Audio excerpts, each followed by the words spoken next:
हमारे भाई बहन दिल्ली आते हैं, तो दिल्ली सरकार पिछले 8 साल से बहुत ही छठ का बहुत ही बड़े स्तर पे और बहुत ही भव्य आयोजन करती है। दिल्ली में तकरीबन 1000 छठ घाट तैयार किए गए हैं, जहाँ पे छठ पूजा का पूरा इंतजाम किया जाता है।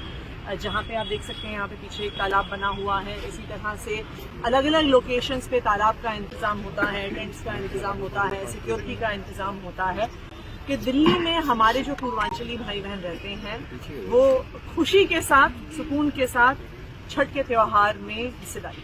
मैम, छठ शुरू होती है उससे पहले ही राजनीति शुरू हो जाती है। अब आप लोगों पर आरोप लग रहा है कि यमुना जी को साफ नहीं कराया, और जो मनोज तिवारी वो कह रहे हैं कि मैं हरियाणा में स्नान करके दिखाऊंगा कि वहां से तो साफ आती है, दिल्ली में गंदी हो जाती है यमुना।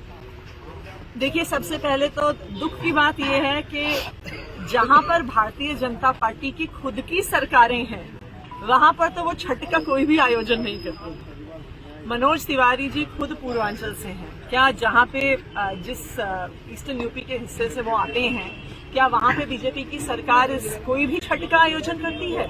नहीं करती है। देश भर में भारतीय जनता पार्टी की सरकारें हैं। गुजरात में भारतीय जनता पार्टी की सरकार है, जहां पर बहुत बड़ी संख्या में पूर्वांचलियों ने माइग्रेट किया है, वहां पे काम करते हैं। लेकिन भारतीय जनता पार्टी शासित किसी भी राज्य में आज तक सरकार ने छठ का आयोजन नहीं किया।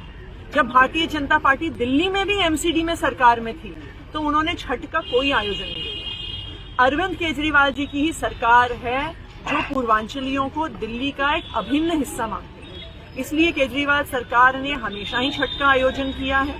अब एमसीडी में भी अरविंद केजरीवाल की सरकार है तो एमसीडी भी छठ घाटों का निर्माण कर रही है। बहुत सारे छठ घाट एमसीडी द्वारा भी बनाए जा रहे हैं। मैं तो मनोज तिवारी जी से यही कहूंगी कि वो भी दिल्ली के सांसद हैं, वो भी पूर्वांचलियों के प्रतिनिधि हैं। आओ मिलकर छठ को बेहतर बनाएं। एक दूसरे पे आरोप प्रत्यारोप करने से क्या होगा? दूसरी बात, अगर आरोप लगाने की बात है तो हम एक्चुअली आरोप उत्तर प्रदेश की सरकार पे जाता है, क्योंकि जो कालिंदी कुंज के बराज पे फोमिंग होती है वो यूपी इरिगेशन से आ रहे पानी की वजह से होती है। लेकिन आज तक दिल्ली सरकार ने कभी उत्तर प्रदेश में भारतीय जनता पार्टी की सरकार पे आरोप नहीं लगाया।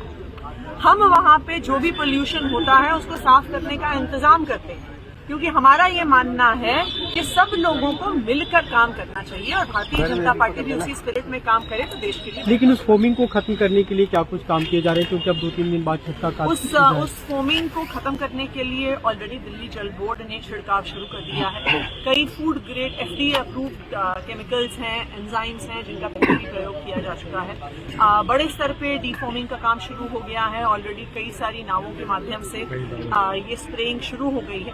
पिछले साल भी बहुत सक्सेसफुली इस स्प्रेइंग के माध्यम से डीफोमिंग करी गई और इस साल भी छठ आने तक बिल्कुल भी किसी प्रकार की फोम वहां पे नहीं बचेगी।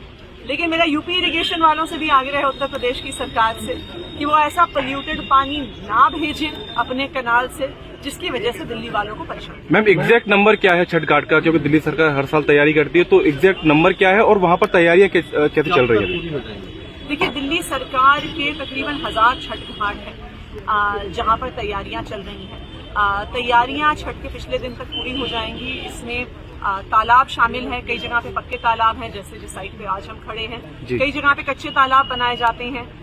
कई साइट्स ऐसी हैं जहां पे तालाब बनके तैयार हैं लेकिन उनको खोद के छठ के समय तालाब के तौर पे रेडी किया जाता है। पानी का अरेंजमेंट होता है, सिक्योरिटी का अरेंजमेंट होता है, लाइट्स का अरेंजमेंट होता है, टेंट का पूरा अरेंजमेंट होता है।